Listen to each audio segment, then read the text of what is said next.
Hello, how's everyone doing? My name is Matthew Eisler, and today I will be talking about cyberbullying. Have you ever been bullied or been a bully or know anyone that has been a bully? Sometimes people don't realize that they are doing or being a bully. Cyberbullying has been a huge societal problem for many of years since kind of social media has became popular. It's been a very huge problem. Cyberbullying is a major problem in our world today, and that there is very long-lasting effects that can happen to people, like suicide, for instance. Cyberbullying is nothing to be taken lightly. People commit suicide. People have the right to go on social media, and there should be a very substantial punishment for cyberbullying, or bullying anyone for that matter, but today I'll be talking about cyberbullying. Cyberbullying, my first order of business, I'll be talking about suicide and murder with the whole cyberbullying thing. Cyberbullying is a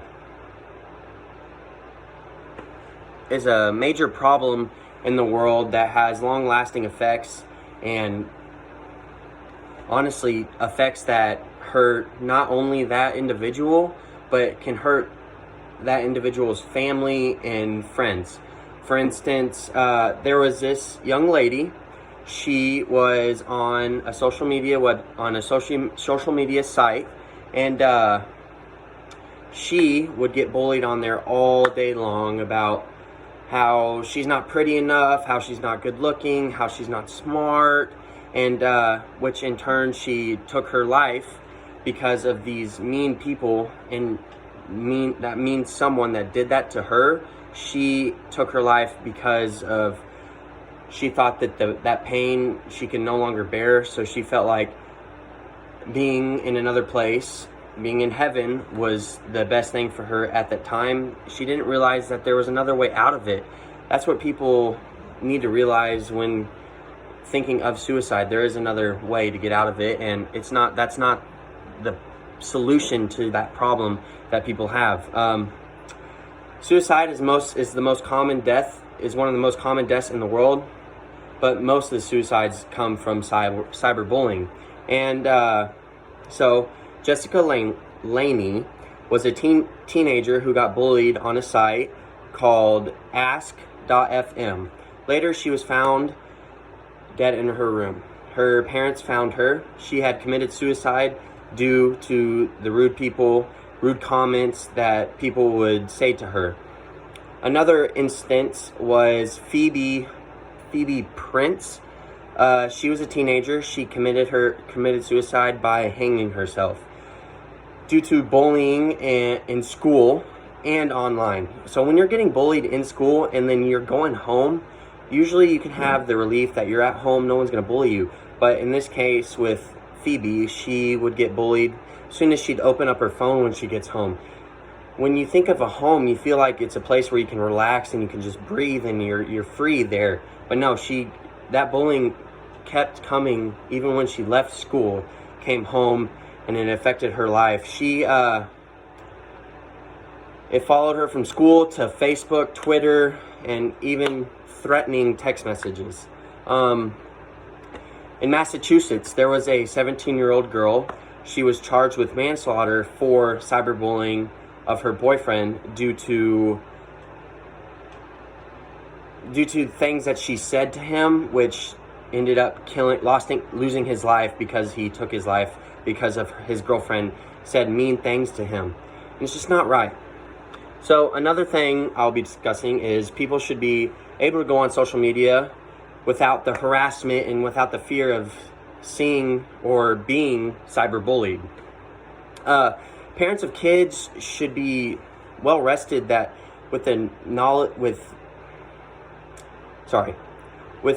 thinking that I'm going to let my son go on social media, and they're going to meet people, yes, and they're going to see things, and they're going to that's how the world is going nowadays. Social media is a big part of everyone's lives, And parents take that risk of knowing that people get cyberbullied, and parents don't want that to happen to their kids. And when the kids get online on these social media networks, they think, oh, I'm on social media, I'm protected. No one can hurt me really on here. But it is true, people hurt one another all day long on social media, and it's very, very sad. And it just kind of gets me sick to my stomach, and I have things, but I could not say them on here.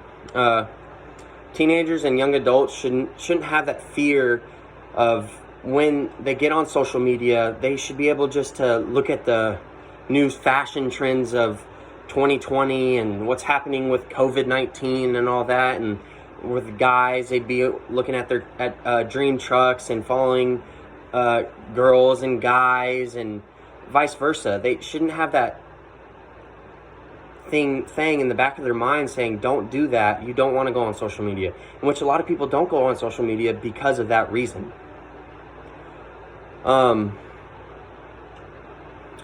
People who cyberbully should have a substantial punishment. Like that girl that was dating that guy, she got charged with manslaughter, and that is exactly what should happen. When someone commits suicide and dies from cyberbullying or bullying in general, they should be charged with manslaughter. It's nothing to be taken lightly. This is a serious, serious thing that is happening in our world today, and that we need to take more actions on things that happen with this. For instance, around 2005, there were no specific cyberbullying laws put in place. In Missouri, you can be charged with Class A misdemeanor. That's it, Class A misdemeanor. But it can become a Class D felony if you're 7 or younger, and the defendant is 21 or older.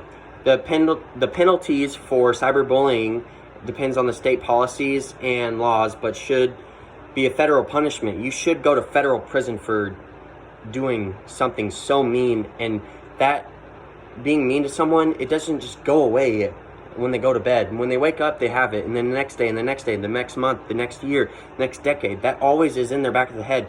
I was bullied by so-and-so, and it has an impact on the rest of their lives that they have to deal with the rest of their lives, and it's just so sickening. So, in conclusion, cyberbullying is a societal problem that needs to be dealt with immediately, not just in one state here and there. It needs to be in effect worldwide, not in just the United States, but worldwide. This happens worldwide and causes so many deaths and impacts to people all year round, and needs to be fixed. I think people that do cyberbullying, the cyberbullies, they feel like they're protected behind the screen, and like mostly like the cyberbullies, they wouldn't be in school bullying someone. They feel safer behind a screen because nothing's going to happen to them. But something needs to happen to that person by a punishment, or not even community service. It's something that needs to be more significant and substantial. Thank you today for listening.